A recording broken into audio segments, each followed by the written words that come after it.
You know, I've said it before and I will say it again, I'm kind of out of the loop when it comes to Counter-Strike. Yeah, I guess I'm kind of a vanilla type of person when it comes to first-person shooters. I've really only played Call of Duty and Halo. I'm about as basic as it gets. And I've talked in past videos about how it blows me away how popular Counter-Strike, or CSGO as I should call it, Counter-Strike Global Offense, it blows me away how big that game is. It is consistently the top game on Steam, and it is always one of the most streamed games on Twitch. Well, apparently CSGO 2 was in the works, and it turns out CSGO 2, as of today, has officially been released. I guess it was in testing phase, but now it is officially out. It is replacing the decade-old iteration of the iconic 5v5 competitive FPS game, and this new iteration is constructed on Valve's latest engine. Yet it appears that CSGO, so CSGO 1, has been replaced entirely, with no option to return to the previous version, as evidenced by Valve's emotional farewell gifts for the departed game. Now, Counter-Strike 2 is powered by the Source 2 engine, which enables enhancements such as volumetric smoke grenade effects and overall visually improved maps. Now, these may seem like minor updates in another game, but in a competitive shooter as consistently remarkable as Counter-Strike, they are groundbreaking changes, especially to people who have just been playing this game time and time again. They know these maps like the back of their hands. A new skin is like a whole new game. So it does sound like it is mostly visual stuff. It's a complete overhaul of the visual effects such as fire, bullet tracers, and muzzle flashes. They've got a new CS rating system. They've got a totally reworked audio experience. Apparently they have a new tickless server architecture. So if you don't know, most games, and I thought all games, run on ticks, which is sort of like an in-game way to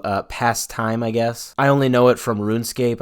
I know like hardcore RuneScape people always talk about like ticks, so that's kind of how I learned about it. But yeah, I believe a lot of games run on ticks, so apparently this is going to be a tickless game. Now, throughout most of this year, CS2 has been in a limited test phase, open by invitation only. I guess they took a survey of professional Counter-Strike players who played it in the limited test phase, you know, like the beta testing, and it sounds like CSGO 2 at the time had mixed reviews from these professionals. But some time has passed now, and I guess Valve was confident enough to release it. It looks like the current map lineup includes Mirage, Overpass, Vertigo, Ancient, Inferno, Nuke, Anubis, I don't know how to pronounce it, Dust 2, Office, and Italy. Now, transformative game updates that supersede previous versions represent a somewhat unconventional but maybe now more popular trend, definitely exemplified by Overwatch 2. In this transition to CSGO 2, CSGO players retain their valuable weapon skins, but they cannot revert to the version that they have been using for over a decade. Now, it is worth noting that previous iterations of CSGO remain available. So in the past, shortly after the launch of CSGO in 2012, there was a period during which 3 versions of the game, CS 1.6, CS Source, and CSGO, had roughly equal concurrent player numbers. However, this scenario might be a relic of the past, as modern live service sequels tend to absorb their predecessors. But main takeaway from this story, CSGO 2 is out. It is now accessible on Steam, and it remains free to play. Counter-Strike consistently holds a prominent position among Steam's top concurrent player rankings, and with this substantial update, it'll probably get higher and higher. Apparently, it has already reached a peak of 1.2 million concurrent players today. That is insane. I really shouldn't expect anything less, though, from a game that is as popular and influential as CSGO.